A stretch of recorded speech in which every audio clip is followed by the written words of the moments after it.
Hey guys, wanted to make a super quick video on how you can make your own personal protection mask.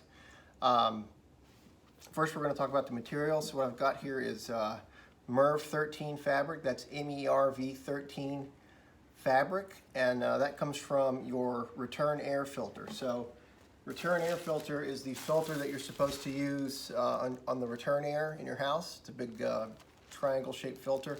These are put together very lightly. They're just fiber, they're glued, and then there's some wire in here that's just lightly glued to the fabric. You can take these apart by hand. It takes about 5 minutes. Wear gloves. If it's wiring and it's going to poke you, wear some gloves. It's super easy. Anyway, what you end up with is fabric that is pleated, that looks like this. Okay, so pleated fabric. And I'll show you in a second how I got my template and sized the fabric, okay? The next thing we're gonna use is zip ties, okay? You guys ever seen zip ties before? They're pretty awesome. You just cinch them together. They start out like this, and then you can put the little tail in and you can make this thing as tight as you want. So I'm gonna go ahead and cinch a couple of these guys up. All right, got my zip ties. And then I'm gonna take some more zip ties. I'm gonna put them around here. And I'm going to cinch these guys up a little bit. There we go. Super easy to use, guys. Even if you don't know what a zip tie is, you can figure it out. Super easy. All right, I've also got a glue gun. Okay, glue guns are awesome. I've also got rubber bands, okay? So these are postal size rubber bands. I would use new rubber bands. Don't use old ones, they might break on you. So the best thing to use is actually Spandex. So if you can cut up some old Spandex pants, Spandex is the very best, especially for children because it won't pull their hair. All right, so what I did to get the sizing right for the mask is I took a sheet of regular paper and I pushed it down on top of the fabric, and then I just kind of traced it and then cut it out, okay? And then I left the same amount of fabric on this side so you could fold it over, and now you've got 2 layers, okay? So then we're gonna get rid of this paper. We don't need this. All right. Now here's the most difficult part. You've got to, since we're doing double layers, you've got to pleat these back together, okay? So what you want to do is just start pleating, and you just start by grabbing it at one end. And it doesn't have to be perfect, and you just kind of want to make a fan shape with it, okay? So, let's see if I can get this right. This always takes me a second. Sometimes you got to figure out which end you want to start with. Doesn't have to be perfect, just as close as you can get it. Okay, so now I'm pleating, and I'm only pleating one side here, okay? So now what I have is a fan shape, all right? So now I'm gonna take the zip tie, I'm gonna point it, well, doesn't really matter where it's pointed, but I'm just gonna zip tie it on real tight, okay? And leave about, an inch. About an inch of fabric remaining, okay? Zip tie that on real tight. You can cut these tails off later, okay? Zip tie that on real tight. The other one's still loose, okay, that's fine. Now I'm going to take the other end of the fabric and I'm going to pleat it back together. It should just be pleated right back up. A little pleating issue here. It's okay though.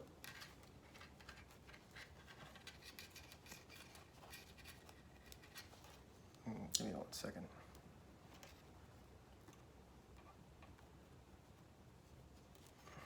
Like I said, the pleating is the most irritating part.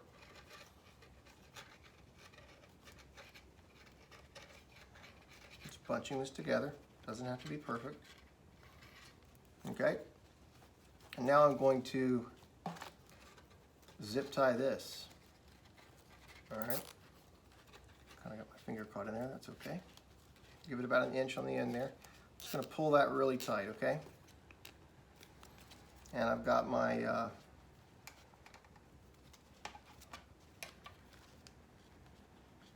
my other zip ties right here. Okay, so it should look like this, all right? So you can go ahead, once these are tight enough, you can go ahead and cut these tails off. Don't cut the fabric, just cut the tail.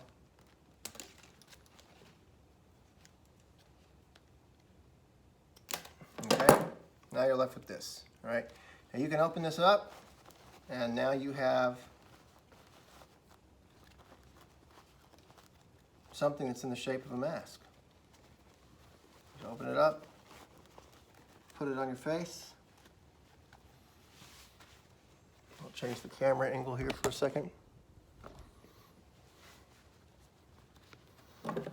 So this is what you have, and it's when I pull back on the tips of it, it's actually very tight. It's very tight around my chin, my throat, and it's very tight around the bridge of my nose. Okay, that's what it looks like from the side.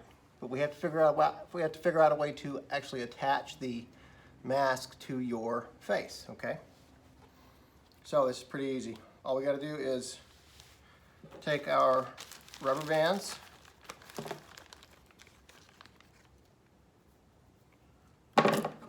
I'll go ahead and use 2 just to be safe.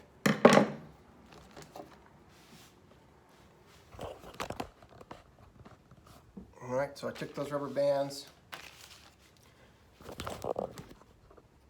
and I cut them in half.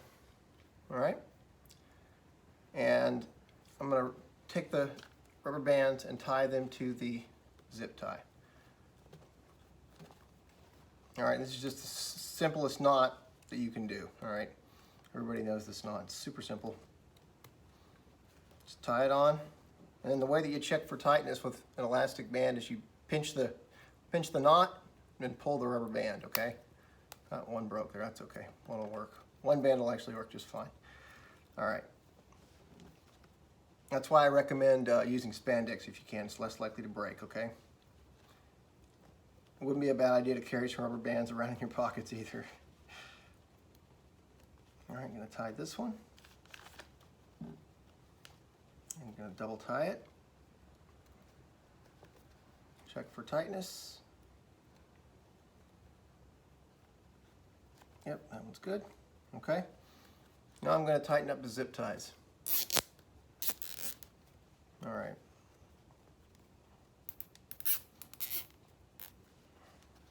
Okay, so now what I have is, snip these off.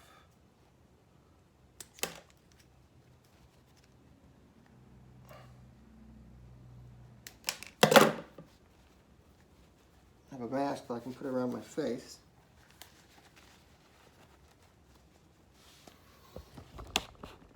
Okay, now you have a mask. It fits.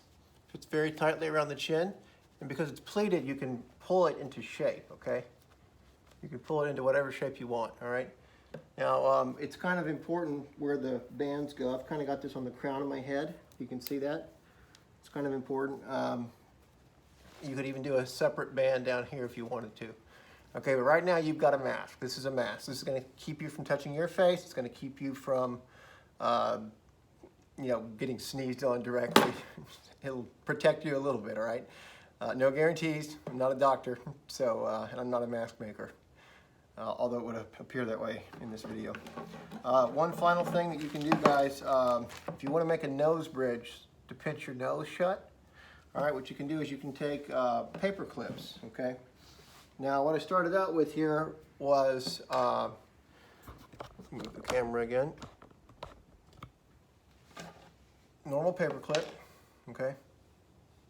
Get the thickest ones you can, all right? And then bend them straight, okay, 3 of them. And then I put hot glue on the ends to keep them together, all right? And what I'm going to do is I'm going to make a pinch in the middle, just put my thumb in the middle, and I'm going to just pinch these together, all right? Now it can be a pretty tight pinch. It's fine because it's going to re-expand once you actually apply it to your mask. You want that, kind of want that tightness, okay?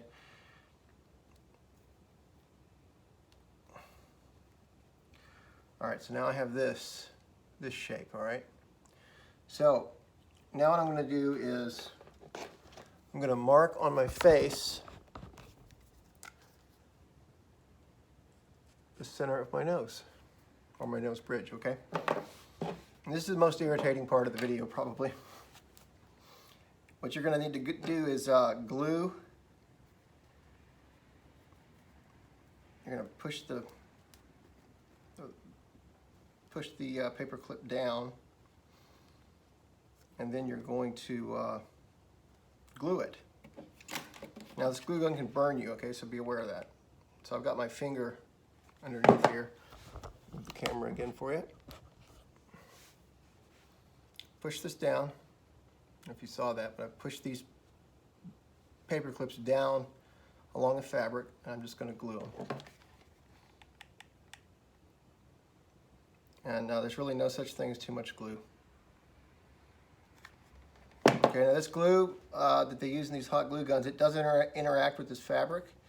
It's not causing it to melt or give off weird gases or anything. It's actually working just fine. A little note, do not use super glue with this fabric.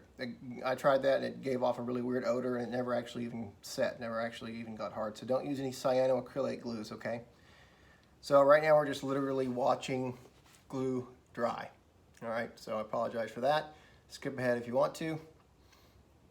We're just gonna let that dry. It takes about 1.5 minutes, all right? So glue gun glue, when you put it on, it's clear, and then it dries to sort of a milky color. So you can tell when it's dry, because if its color will actually change, all right?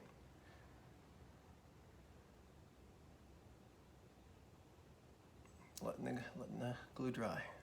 Nothing else to do. Sitting here on lockdown, letting glue dry. All right. Almost dry enough.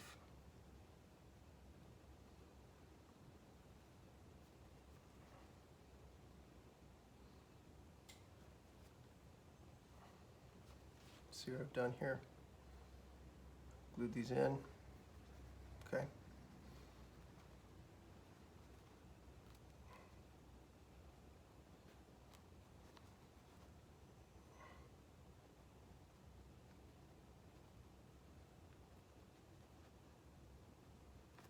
All right, that's dry enough, I think. So now what I'm going to do is I'm going to go down on my open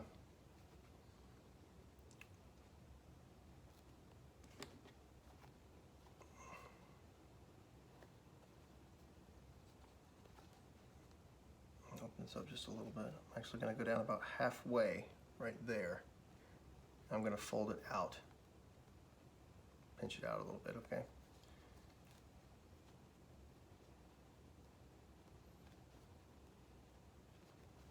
And then I'm going to do the same thing with the other one. Down about halfway and pinch it out a little bit, all right? And now I'm going to kind of just put it on and check for fit, okay?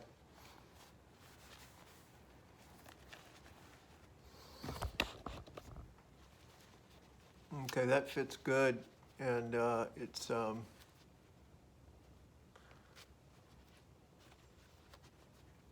it's tight now. It's tight around my nose.